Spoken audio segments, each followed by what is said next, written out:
Bonjour et bienvenue sur musculationprisemasse.com. Musculation prise de masse, hein? C'est vrai, on est où déjà? Ouais. Okay. Et on est sur le sofa, je pense. Qu'est-ce que ça veut dire sur le sofa? Qu'est-ce que ça veut qu'on dire? est rendu au samedi matin. Yeah! C'est la fin de semaine. C'est la fin de semaine. Yes. Et qu'est-ce qu'on fait la fin de semaine? On parle de musculation. Non, on se tape 3 workouts en ligne le samedi.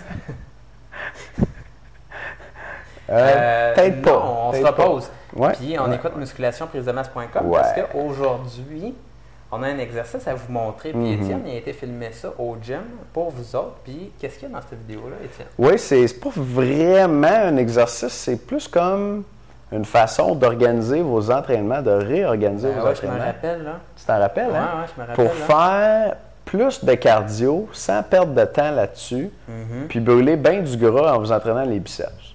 J'exagère un petit peu, mais le principe, c'est la chose suivante, puis vous allez le voir dans la vidéo immédiatement en dessous de cette vidéo-ci.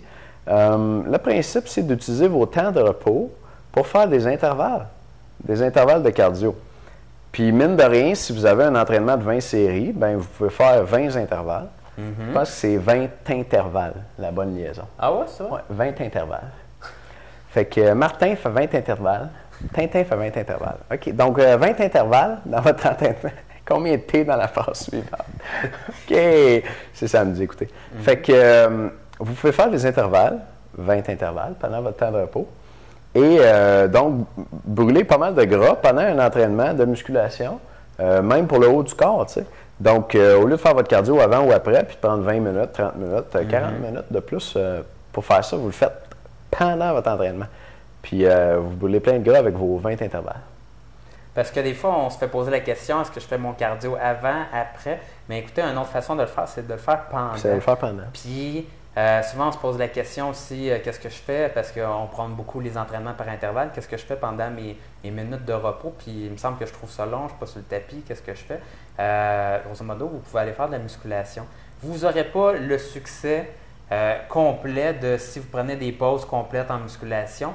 Par contre, c'est quand même un bon compromis. Puis si votre objectif principal, c'est une bonne mise en forme, une bonne forme physique, vous voulez perdre du poids un peu, vous voulez améliorer votre capacité cardiovasculaire, ça pourrait être un élément très, très bon de rajouter justement ces intervalles-là de vélo dans votre entraînement. Puis ça me fait penser aussi que ça se rapproche beaucoup d'une étude qui a été faite sur, dans le fond, qui a comparé là, de l'entraînement long et plate en continu, donc des personnes qui couraient comme 1 heure sur le tapis, puis d'autres personnes qui faisaient 5 ou 6 intervalles de 30 secondes à fond sur le vélo, puis se sont rendus compte que ces personnes-là qui faisaient les intervalles à fond sur le vélo pendant 30 secondes au maximum, ils brûlaient plus de gras à la toute fin, puis ils amélioraient plus leur capacité cardiovasculaire que les gens qui passaient 1 heure sur le tapis roulant à jogger lentement.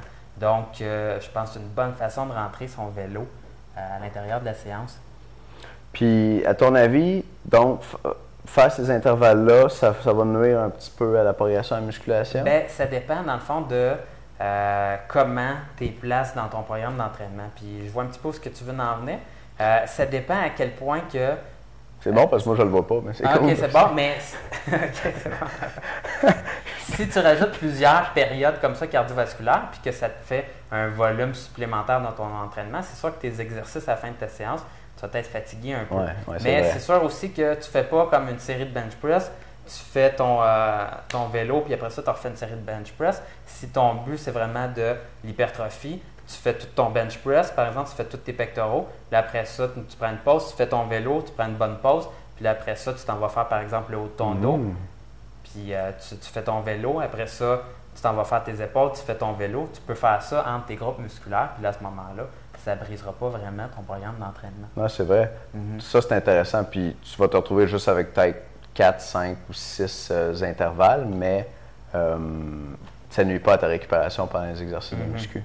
Mettons que je le fais entre mes séries de muscu puis que ça nuit à ma récupération. À ton avis, là, mettons qu'une séance de muscu, pas d'intervalle cardio, c'est un 100%. Si je fais des intervalles cardio, j'ai un combien de pourcents là, de ma muscu? De même, là? Moi, je dirais à peu près 85%. Okay. Mais c'est pas mal ça. OK. Fait que je perds un petit 15%, mais je peux quand même brûler pas mal de gras avec ça. Tu peux brûler quand même pas mal de gras. Ouais. C'est sûr que, vu que c'est des intervalles très intenses, ça te rajoute un volume dans ton entraînement. Donc, peut-être que tu vas faire une série ou 2 de moins de musculation. Donc, c'est peut-être la différence. Par contre, si vous voulez avoir les deux, avoir un bon cardio, être cut, perdre du gras, puis bien entraîner vos muscles également, je pense que c'est un excellent compromis à faire. Yes, sir. Merci, Charles. OK, je pense que c'est le temps de parler du DVD, des 10 trucs techniques. C'est la dernière journée, hein? C'est la dernière journée aujourd'hui pour vous procurer le DVD des 10 trucs techniques pour ajouter 30 livres à votre bench press. Au moins 30 livres, sans joke, parce qu'il y a probablement plus. Mais on ne veut pas trop se compromettre. Moi, il y a un conseil là-dedans. Ben, dans le fond, il y en a comme 2 là, que je cumule ensemble, là, que j'ai fait là, vraiment, puis qui ont augmenté de 20 livres mon bench press. Fait que ça fait déjà 20 livres. Ça fait déjà 20 livres. Puis toi, il y a tous les trucs que tu as appris avec Dave Beatty. C'est ça. Des trucs techniques. Des trucs techniques de powerlifter. Là, Dave Beatty, l'homme le plus fort au monde, que j'ai vu bencher 5 plates quasiment avec une main dans le dos.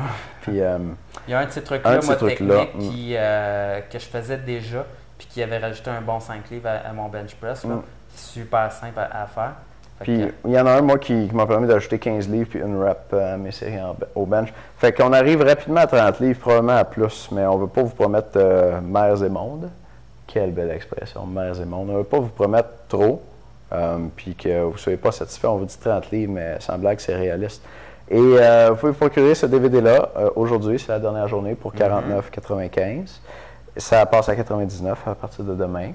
Toute l'information, si vous en voulez plus, est sur la page du DVD. Et on a une nouveauté sur le site cette semaine. Il y a une bannière. La bannière, je sais. La bannière en haut du vidéo. Vous pouvez cliquer là-dessus pour avoir plus de détails. Mais on va vous en donner un petit peu plus aujourd'hui aussi. Fait que ça passe le prix double. Puis aujourd'hui, c'est aussi la dernière journée pour vous abonner au club du vidéo du mois. Où là, vous pouvez avoir le vidéo moitié prix. Et on sort des vidéos assez souvent, là, des produits comme ça qu'on n'a jamais vendus moins de 49,95 $. Et là, pour 24,95 $ par mois, vous allez recevoir un nouveau vidéo qui va vous aider à devenir plus fort, plus musclé, à mieux vous entraîner à tous les mois. À tous les mois. En vous abonnant comme ça. Comme le club du programme du mois, mais là, c'est le club du vidéo du mois. Puis on a tout plein de bonnes idées, moi et Étienne. On brainstormait là-dessus tantôt. Puis vraiment, on a tout plein de bonnes idées. Fait que ça va être tous des produits vraiment solides qui vont être comparables à ce que vous voyez pour le bench press. Et d'ailleurs, qu'est-ce qu'on avait pensé pour le mois prochain? Ben, le mois prochain, là, cette semaine, on a eu une question sur la testostérone. Fait que on vous a donné 3 aliments qui fait descendre la testostérone. C'est ça, qui fait descendre la testostérone. Puis là, dans un de nos prochaines vidéos, le mois prochain, Charles, ça te-tu? Ah, ça serait pas prêt. OK, on sort le mois prochain. Ça va être 5 aliments qui baissent votre testostérone, 5 aliments qui montent votre testostérone de façon naturelle. Puis la testostérone, là, si vous n'en avez pas entendu parler, c'est une hormone qui aide à prendre de la masse musculaire. Ouais, mais ça se peut que vous ayez entendu parler, c'est une chose. OK, on leur dit-tu un peu ce qu'il y a dans le DVD? Ouais, c'est bon, vas-y. OK, je vous en shoot une coupe, mais si vous voulez la liste complète, là, cliquez sur la bannière en haut. Dans quelle direction pousser avec vos mains pour mieux activer vos pectoraux et lever plus lourd? À peu près personne ne parle de ce truc. Ça, c'est le truc numéro 7.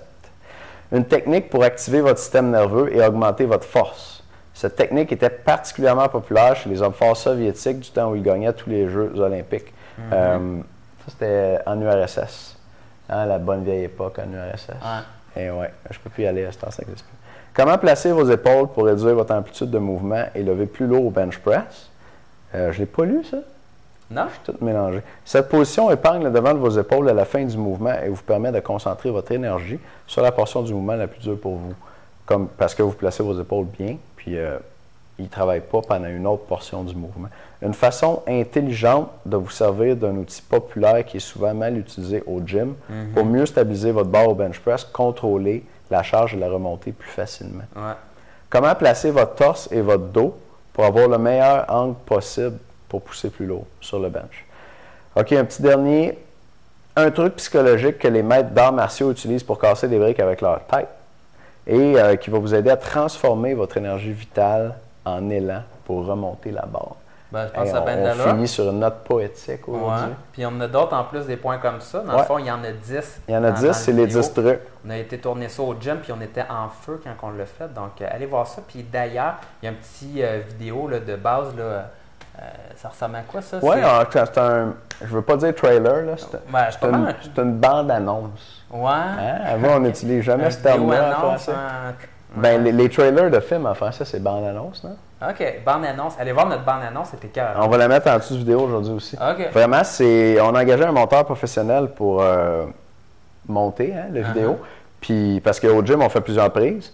Puis là, lui, il nous montre ça tout parfait, coupe les bouts de plate. Puis là, il nous a fait une introduction de la mort qu'on va mettre en dessous de vidéo, qui vous donne une idée de la qualité du restant du vidéo. C'est vraiment un DVD, c'est pas comme une vidéo maison, je filme mon mariage. C'est un petit peu mieux que ça.